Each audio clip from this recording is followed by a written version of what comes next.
सनातन धर्म की रक्षा अगर आप चाहते हो तो सबसे पहले वर्ण व्यवस्था की रक्षा करनी पड़ेगी, तभी सनातन धर्म बचेगा। इसलिए सनातन धर्म के प्रति जिसकी निष्ठा है, जो सनातनी है, उनको सावधान होना चाहिए और वर्ण व्यवस्था नष्ट न हो इसके लिए प्रयास करना चाहिए। क्या प्रयास हो? बोले प्रयास यही है कि हम अंतरजातीय विवाह से बचें।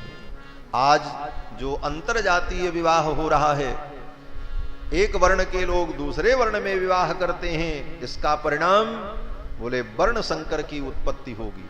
जो गीता में अर्जुन ने कहा कि स्त्री सुदुष्टा सुवार्षणीय जायते वर्ण संकरः संकरो नरकायैव कुलघ्नानां कुलस्य च पतन्ति पितरो हेषां लुप्त पिंडोदक क्रिया। तो जब अंतरजातीय विवाह होगा तो उससे जो संतान पैदा होगी वो वर्ण संकर होगी, और वर्ण संकर संतान जो होती है उसको कोई भी वैदिक कर्म करने का अधिकार नहीं होता। उसके द्वारा किया गया कोई भी वैदिक कर्म सफल नहीं होता। वो अपने पितरों को पिंडदान भी करे तो उसके पितर को नहीं मिलेगा। क्यों नहीं मिलेगा? बोले बाप ब्राह्मण है, मां क्षत्रिय है, और उन दोनों से उत्पन्न जो बालक है उसका वर्ण कैसे निर्धारण करोगे कि उसका कौन वर्ण है? न वो ब्राह्मण ही है न क्षत्रिय। अब वो जब कर्म करने के लिए संकल्प करेगा, सबसे पहला संकल्प ही कार्य होता है, और संकल्प में कहा जाता है कि अगर ब्राह्मण हो तो बोलो शर्मा, क्षत्रिय हो तो बोलो वर्मा। तब वो क्या बोलेगा, वर्मा हम कि शर्मा हम? बोले कुछ नहीं बोल सकता। ऐसी स्थिति में उसका संकल्प ही नहीं होगा, और जब संकल्प ही नहीं होगा तो कार्य कहां से हो सकता है? वो किस रूप में अपने पितर को पिंड देगा? वो सारी प्रक्रियाएं व्यर्थ हो जाएंगी। इसीलिए अर्जुन ने संदेह किया है कि स्त्री सुदुष्टा सुवार्षणीय जायते वर्ण संकरः संकरो नरकायैव कुलघ्नानां कुलस्य च पतन्ति पितरो हेषां लुप्त पिंडोदक क्रिया।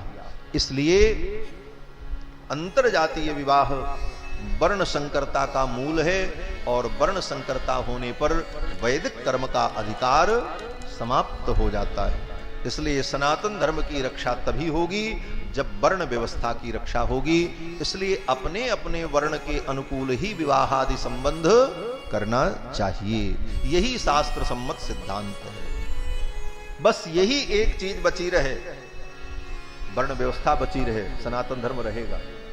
और वर्ण व्यवस्था समाप्त हो जाए तो बहुत बड़ी एक भीड़ खड़ी हो जाए, लेकिन उस भीड़ का भी कोई मतलब नहीं होगा। आज लोग कहते हैं कि हम हिंदू समाज का विस्तार कर रहे हैं, सब हिंदू हों, सब समान हों। बोले सब समान और एक बहुत बड़ी भीड़ एकत्रित हो जाएगी, वो मूर्खों की भीड़ सनातन धर्म की रक्षक नहीं बन पाए। इसलिए बंधुओं, सनातन धर्म का मूल वर्णाश्रम धर्म है। इसलिए वर्णाश्रम धर्म का अपनी शक्ति के अनुकूल पालन करना चाहिए। स्वधर्माचरणम शक्त्या विधर्माच्च निवर्तनम दैवाल्लब्धेन संतोषः आत्मविचरणार्चनम, जो कपिल भगवान ने कहा।